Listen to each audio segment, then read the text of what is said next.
Today we're going to be talking about the plank. I'm going to give you a breakdown on what the plank actually works, what it doesn't work, common mistakes with the plank, some time goals that you should utilize when training it, and a range of progressions and regressions so you can crush your workout. The plank is a core exercise that really challenges these anterior abdominal muscles. It's an isometric exercise. So that means that when we're doing the movement, we're actually trying to not move. We're trying to hold our position, resist motion at the spine, at the shoulders, at the hips, and at the knees. Now, when we're looking at what muscles are worked during a plank, we want to consider what muscles are going to be under load. So when we're looking at an isometric movement, we're looking at resisting motion. So what joints are we resisting motion at? During a plank, there's going to be a few key movements that we're going to be resisting. At the back, at the hip, at the knee, at the shoulders, and at the head. So bone's going to come up. At the lower back, we're going to be resisting spinal extension, so stopping our back from arching or our belly from sinking down, just like that. So we're going to be working these spinal flexors. Then at the hips, we're going to be trying to stop our hips from sinking down into hip extension, so we're going to be doing hip flexion isometrically, working the hip flexors. At the knees, we're going to be resisting our knees from dropping down, so we're going to be avoiding knee flexion, working the knee extensors, so using those quads.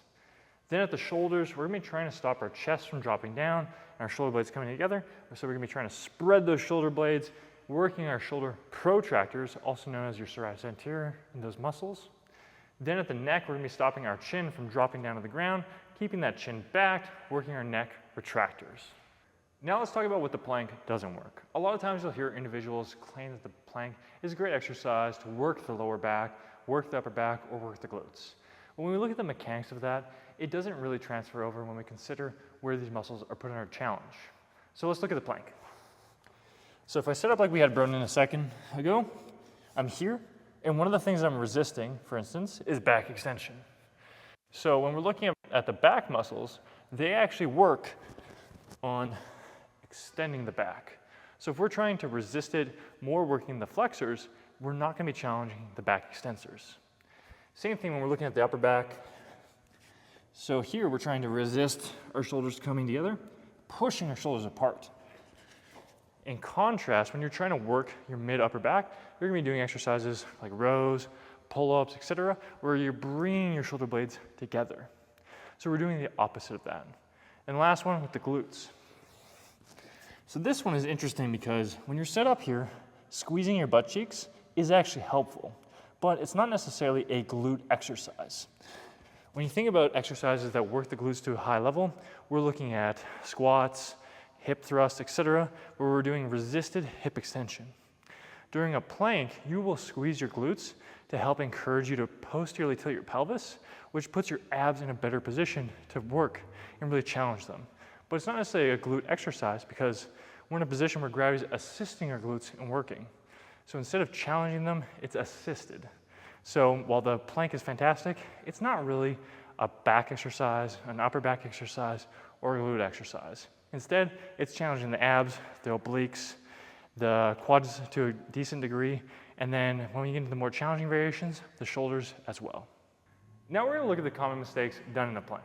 Well, the plank is a relatively straightforward movement. Hold your position.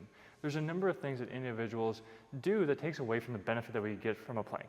So we're going to have Broden set up in a plank. Perfect, relatively good position. So now one of the first mistakes that we commonly see is a really arched lower back. So that big position with the butt sticking up, bigger lordosis. So we want to try and correct that, go to a more flattened position. That way we can really recruit the abdominals to the maximum degree. A second one is the opposite, where they really round their back. They have this huge rounding position through the whole back. So again, we want to have those hips a little bit lower, have a little bit more of a natural curve in the back. Then from here, we see another change is more at the hip level, where individuals let their hips sink down. So instead of having a more straight line where we're going to be working the abs, having a full challenge on them, they drop it down, and this takes away the amount of effort that the abs have to do. Another one is having those hips really high up in the air. So instead of challenging the abs, this works a little bit more of the hip flexors. And again, if we're trying to challenge the abs to the best degree, we want to drop those hips down and come to more in-line positions that way our shoulders, hips, and knees are relatively in a straight line. Then we can also look at some other deviations, such as at the head. Another one that individuals commonly do is let their head drop down. And this is not necessarily a bad one, it takes away from here, but while we're doing this exercise, we should try to have an active recruitment, get the most benefit from it. So work those neck muscles, work our scapular muscles by keeping that position. Another one that individuals would do is where they'll look up to the roof, looking as high as they can, and they commonly report having some neck discomfort with this because at the end of the day, it's an uncomfortable position. So I usually tell people, look at your hands, and that would be a pretty good position to be in. Then we can shift down, and we can see that some individuals will have their shoulder blades collapse inwards. So instead of working their upper back, they're just in a static position where they're just letting their shoulder blades rest against each other instead of working those shoulder blade muscles. Then the last one is where people bring their arms lower down towards their hips, and they end up talking about the plank really working their triceps, really working their shoulders, etc., because you are essentially in a modified version of a push-up plank position. And so instead of being in that, we want to try to have elbows underneath shoulders. That way you can be in a stacked position, not blowing up your triceps. And those are the common mistakes with a plank. Now, a common question is, how long should I plank for? And that really depends upon what your goal is. If you're training your core for a bit more strength or more endurance, you're going to hold a relatively different time. If you're on the more end of strength focus, you're going to usually focus on getting a variation that's challenging for a maximum of 30 seconds. In contrast, if you're more on the endurance side of things, you're going to utilize a variation where you're going to push more in the range of up to 60 seconds.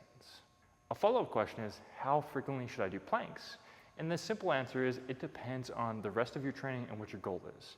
If you do a lot of compound movements where you challenge your trunk to a high degree, you don't necessarily need to do planks. They are a good accessory option to really challenge your abdominal muscles, but you don't have to. In contrast, if you are really focusing on the core strength, particularly anti-extension, then you're going to want to push that more. So you might do somewhere between 2 and 4 sets, 1 to 2 days a week. Now, some people might struggle in doing the plank for a long enough duration. If you had a time goal of 60 seconds and you can't quite reach it without going into those common mistakes and losing out on the benefits of it, it might be more appropriate to regress the variation. So let's look at a few ways you can do that. When we're in that normal plank, something that you can try doing is dropping down to your knees. That's going to reduce the relative effort on your abdominals and make the movement a lot more viable for you to do. A second option is that you can also elevate your arms. So you can bring in a bench, set up relatively the same way, and this will decrease that effort, allowing you to increase the duration of time and maintain your technique better.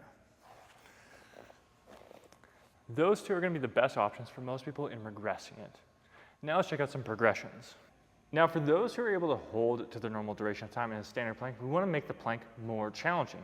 So to do that, there's a number of different ways that we can. The first one that I recommend to people is trying to take your arms further out. So if I get set up in a regular plank, and I have my arms underneath me, it's not very challenging. However, I can take my arms further out, such as having my elbows underneath my eyes, and this gets way more challenging. And you can keep going as far as possible. And that's going to increase the demand to a significant degree by lengthening out that lever arm. Another way that we can make it challenging is by elevating the feet. So I can have my bench, I can get set up, and hold. And this changes the angle of the position to increase the effort on my abs. So that can be a really good option to make it more challenging as well, without having to make it more complex. As well, instead of changing any positions in the movement, I can just add some external resistance. So I can set up in my regular plank. I can take a weight plate, put it on my back, set up and go.